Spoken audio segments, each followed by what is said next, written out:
the drunk influencer who mocked a cartel boss. Our first story starts with a 17-year-old kid and a bottle of vodka. Juan Luis Lagunas Rosales, better known online as El Pirata de Culiacan, became famous the dumbest way possible. His friends dared him to chug a whole bottle of hard liquor on camera. He did it. He passed out, and the clip went viral. The internet loved him. This tiny, loud, constantly drunk kid who didn't seem to care about anything. He leaned into the image completely. He called himself El Pirata, the pirate, and started uploading non-stop, drinking until he could barely stand, partying with older guys, talking trash, bragging like he was invincible. Brands started inviting him to events. People put him in music videos. He got hundreds of thousands of followers. He was underage, half the time wasted, but nobody stopped him because the views were great. But the more famous he got, the more reckless he became. One night in late 2017, drunk in front of a camera, he crossed a line you never cross in Mexico. He insulted El Mencho, the leader of the CJNG cartel, one of the most violent and powerful criminal organizations in the entire country. He didn't just mention him, he used a phrase that was a direct, vulgar insult to Mencho's name. Papas, yo te voy a traer lo que sea la verga. Así que el Mencho a mí me pela la verga. That clip spread fast. Millions saw it. And if millions saw it, you can be sure the cartel did too. 3 weeks later, instead of going low profile, El Pirata did the exact opposite. He posted on social media telling his followers exactly where he'd be that night, the name of the bar, the city. Basically an open invitation.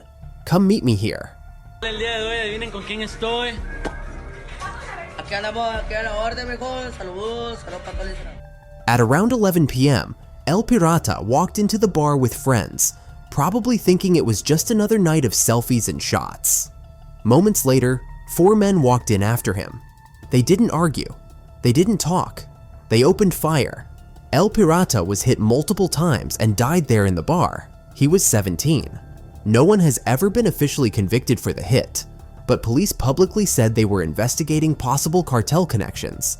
And everyone in Mexico understood the message. You can go viral insulting anyone but not him. And definitely not while telling the whole world where to find you. The TikToker who thought he was immortal. If El Pirata's story wasn't enough of a warning, another TikToker came along and basically said, "Hold my beer." Online, he went by Illuminati 6. His whole gimmick was doing dares live on TikTok. The more extreme, the better. Eat this, say that, act crazy on camera, you know the formula. Then one day, someone in his chat dared him to do the dumbest thing possible, insult El Mencho on camera. And instead of saying no like a normal human being, he did it. He hit record, leaned against a pole, and looked straight into the camera. Mira bien, hijo de tu puta perra madre. A mí me pela la verga el Mencho. Aquí si nomás se lo digo. He called El Mencho a vulgar insult, told him to suck certain things, and then went even further. He said he was immortal, untouchable, that he'd made a pact with the devil, and that not even death scared him. Yo no me duermo como el pirata o el chanito de Culiacán. Yo soy inmortal, yo soy intocable y yo soy un pato con el diablo, cabrón. Así que si no sabes de mí. This wasn't a hidden camera. He showed his face, clear as day, for the world to see, and for the cartel to identify. Comments flooded in instantly. RIP in advance. This is a tutorial on how to disappear. This guy just signed his own death warrant. And it seemed like reality finally hit him. Within days, Illuminati 6 posted another video. But this time, there was no bravado. He looked terrified. Mencho, pido disculpas, lo que dije no estaba bien, no estaba consciente de lo que estaba diciendo, estaba mal, ese día amanecí bien pendejo. He apologized directly to El Mencho, said he'd been stupid, that he did it just for followers, that he wasn't in his right mind.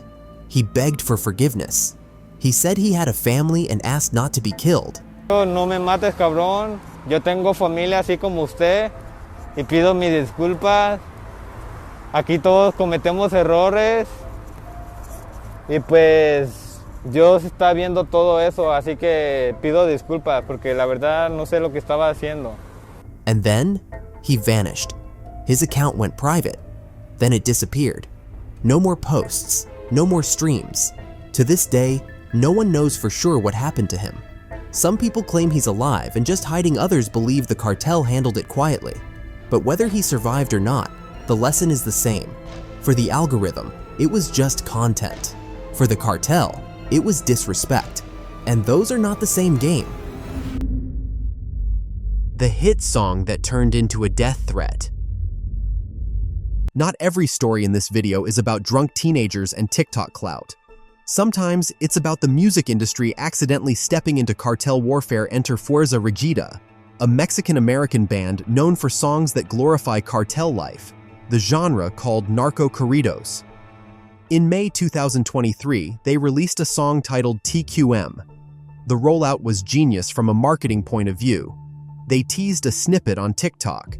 Fans used the sound in hundreds of thousands of videos. They posted a phone number. If you called, you heard an unreleased part of the track. When the full song finally dropped, it exploded. Millions of views in days. But when people listened closely to the lyrics, they realized the band wasn't just talking about cartels in general. They were mentioning specific people. The song referenced JGL, widely interpreted as Joaquin El Chapo Guzman, and Mr. Ivan, understood as his son, Ivan Archivaldo. Basically, the song was flexing about doing business for El Chapo's people, the Sinaloa cartel. And in Mexico, there's one group that has a big problem with that. The CJNG cartel, El Mencho's organization, Sinaloa's biggest rival. So now you have a massive band, a viral hit, and lyrics that sound like they're proudly aligned with one side in an ongoing cartel war. Then came the answer. 4 days before the band was scheduled to perform in Tijuana, a banner appeared hanging from a bridge in the city. It was a message from CJNG. It named the band. Contra el cantante Peso Pluma en Tijuana, Baja California, ahora aparecieron mantas también presuntamente firmadas por el Cártel Jalisco Nueva Generación, amenazando a los integrantes de otro grupo musical, Fuerza Régida, para que no se presenten en su concierto programado para el 6 de octubre. La manta fue encontrada colgada de un puente en la colonia 20 de noviembre y en ella se lee: esto es para ustedes, Fuerza Régida, les vamos a dar en su madre el día 6 de octubre en Tijuana. Será su última presentación de su perra. It named the date of the concert, and it said very clearly, if they perform, it will be the last concert of their lives. Perform, and we will kill you. This wasn't drama. This wasn't Twitter beef. This was a cartel telling a band, in public, we know when you're coming, and we'll be waiting. The next day, Fuerza Regida announced the show was canceled. Esta tarde el grupo Fuerza Régida pues confirmó, pues sí, la cancelación de su presentación en Tijuana. Está programada para el viernes. En un comunicado escribieron: evento cancelado por razones fuera de nuestro alcance. Muchas gracias, mi raza. Fans were disappointed, but no one was confused. In cartel territory, walking on stage after that kind of threat isn't bravery, it's suicide. Got an influencer killed. The next case is different, and honestly, one of the scariest. Because this time, the influencer didn't insult anyone. She didn't call out a cartel. She didn't mock or threaten anyone. She just posted her lunch. In April 2024, Landy Paraga, a 23-year-old influencer and model from Ecuador, went to a friend's wedding. Like anyone else, she posted photos from the event, smiling in a dress with friends. After the ceremony, she stopped at a restaurant to eat before her meal. She took a photo of her plate and posted it on Instagram. Normal, right? But there was a problem. In the corner of the photo, you could clearly see the restaurant's logo, the name of the place, which meant the location. To her 170,000 plus followers, that was just another post. But to the wrong people, it was the exact information they'd been waiting for. Because Landy wasn't just a random influencer.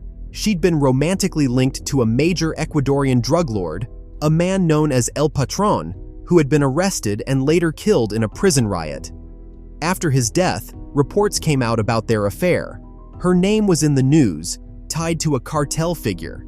And in that world, being associated with a man like that can be a death sentence, especially if someone thinks you know too much. 20 minutes. That's all it took. Roughly 20 minutes after she posted the photo, two men walked into the restaurant. CCTV footage shows Landy noticing someone in the doorway and briefly turning her head, then looking away, as if trying not to be obvious. Seconds later, they opened fire. She was shot multiple times in front of everyone, in broad daylight. The whole thing lasted less than a minute. Police later said her Instagram post had likely tipped off the attackers to her exact location. One logo in a corner, no tag, no address, just enough to find her. To this day, no one has been officially convicted. Some people believe it was revenge from the drug lord's wife. Others think the cartel itself wanted to silence anyone connected to him. We don't know for sure, but what we do know is this: in the wrong context, your location isn't content, it's coordinates. The TikTok narco queen who became a target. Our last story is about someone who didn't just film the drug world, she was inside it. This is Sabrina Duran Montero, a Chilean TikToker who was also the alleged head of a local drug trafficking operation. On TikTok, she built a huge following, over 600,000 followers, posting under names like Katrina Guzman and being referred to as a narco reina, the narco queen. She showed off gold jewelry, designer clothes, expensive cars, and a lifestyle that looked straight out of a cartel music video. The problem? A lot of that lifestyle came from real crimes Sabrina and her brothers were already known to police. They were accused of running a drug network in a town in Chile that had basically turned into a war zone between rival gangs. The government launched a major operation with over 100 detectives. Sabrina was arrested after trying to escape through a window, and she was sentenced for drug crimes. But even behind bars, she kept posting. Somehow her TikTok account stayed active. Videos continued to appear. The legend of the narco queen kept growing, now with the prison angle added to it. After some time, she was released under supervision. Instead of going quiet, she leaned even harder into the influencer life. She posted more flexing, more attitude, more clips that blurred the line between TikTok character and real cartel operator, and that's where things spiraled. To law enforcement, her fame was a problem. It made crime look glamorous. To rival gangs, her visibility made her a high-value target. To her own people, it made her too recognizable, too loud, and maybe even a liability. On October 23, 2023, Sabrina was driving to a nail salon in Santiago. On the way, she was intercepted by multiple gunmen. They forced her out of her car and shot her repeatedly in the street. Bystanders filmed as she lay on the ground, bleeding out. Her car was later found burned. She died on the way to the hospital. As of now, nobody has been formally charged for the hit. Authorities say it could be related to cartel rivalries, internal betrayal, or simply her becoming too loud, too public, in a world that prefers shadows. Either way, the narco queen storyline had a predictable ending. When your image is built on crime, eventually, crime comes to collect. Every person in this video had something in common. They thought social media was a game.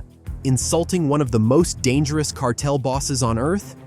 That'll get views. Posting your exact location while linked to a drug lord? It's just a cute photo. Glorifying cartel life in music and content? It's just entertainment. But to the people they were poking, cartels, gangs, violent criminal groups, this wasn't content. It was disrespect, it was intel, it was a threat. And in their world, they respond with bullets, not comments. If there's one thing you take from these stories, let it be this: going viral is never worth your life. The internet might forget your post after 24 hours, but the people you disrespect or accidentally expose yourself to won't. Stay smart, stay low-key, and remember, not every view is worth being seen.